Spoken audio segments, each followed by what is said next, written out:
Hello, ladies and gentlemen. My name is Greg Michalowski for ForexLive.com. Today's date is September 12th, 2014, but this is your week-ending review and preview for the sterling versus US dollar. It's all about the Scotland Referendum.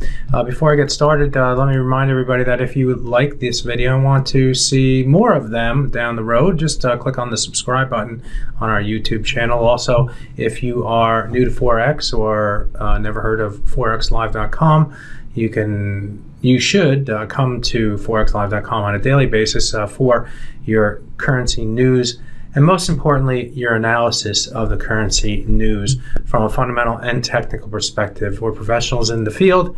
We'll set you on the right course. All right, let's take a look at the sterling versus US dollar. I'm going to start off by taking a look at the weekly chart.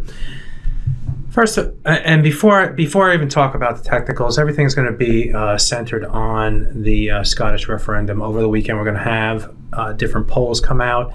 There's still a lot of undecided voters out there. Every poll that comes out has a large number of undecided votes in there, and so it can swing either way. And the yes vote is more bearish for the pound versus US dollar. The no vote is more bullish. And so if the polls come out, the polls kind of move back toward the no side over the end, toward the end of this week here, which gave us a little bit of a rally in the pound sterling, or at least helped push the market back to the upside. But that can reverse over the weekend. So what I do here is going to be sort of a broad approach, and I have some broad levels that we can pay attention to going forward.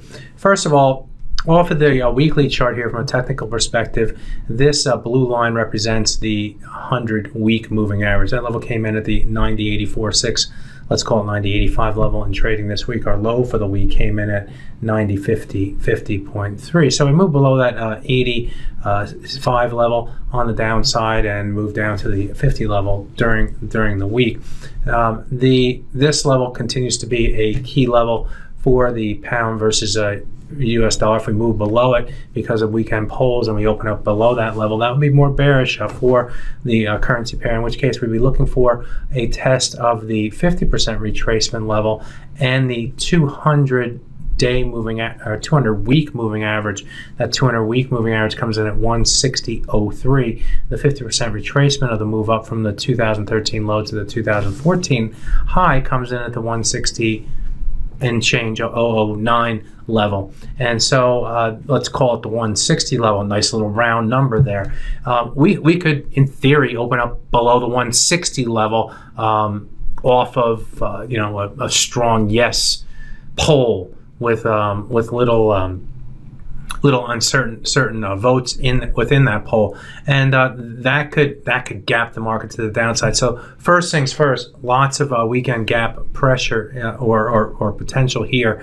So be aware and be prepared for that. So those levels become key levels for the pound versus US dollar in next week's trading. Be aware of them. Be prepared for them. Another level here on the weekly chart to be concerned about is the 162.81 level. That's the 38.2% retracement of this move to the upside. We came down to it in last week's trading and found support near that level. The low last week came in at 78.8, just below the 81.4 level. And as you can see, we're currently trading at 62.50, so we're not that far away from that 81 level. And presumably, if we have a no vote that is worse than what we've seen of late, we could see somewhere 45 or something like that, 45.55 or something like that. We could see the pound move above that 162.81 level, or if the market perceives that they just don't have the guts to vote yes and going to go no, then we could see that pound sterling move to the upside. Again, I don't know if I mix that up. A yes vote is more bearish for the pound. A no vote, whereby they remain within the UK, is considered bullish for the pound versus US dollar. So make sure you get that distinction correct. Now let's take a look at the daily chart here. And the daily chart, here's that 38.2% retracement level at the 162.81. Had a nice little rally to the upside in trading here today. And if you recall, I'm going to zoom in here and look at the low price from Friday's last Friday's trade. That low price came in at 162.78.8, and our high price in trading here today came in at 162.75.3. So the market, for the most part, give or take a few pips, fell short. Filled that gap at least between the low from last Friday and the high from this Friday and the high from this week. So close enough for government work. I still have that 162.81 level on the top side, that old 38.2% retracement level. At the top, where we filled that gap, we also found resistance against the 200-hour moving average. So right off the bat, you know, if we open up above that 162.76.78 level, that would be bullish for the pound versus US dollar. We'd be looking up toward the 163.46 level, above that level, and then looking up toward 164.16 level, above that level. These are all Fibonacci retracements of the move to the downside here. If the price can stay below this yellow area, you know, it can move above the 200-hour moving average, but I don't really want to see it move above the 50% retracement level. That would be more bullish for this pair. I don't want to see it if I'm bearish. That would change the bias to the upside here. That would be more bullish for the pound moving above that level.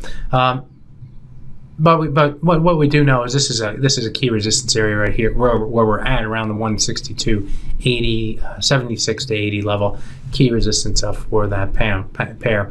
On the downside, we know off of the weekly chart that near the lows at 160.84 level is a key level. So here's that 84 level down here. There's an interim level that would give us some idea that the bias is more to the downside, and that would be the 100-hour moving average. That 100-hour moving average comes in at 161.69. Move below that level and stay below that level, and that would be bearish for the pound versus US dollar. I have no position over the weekend. Don't care to take on that event risk over the weekend.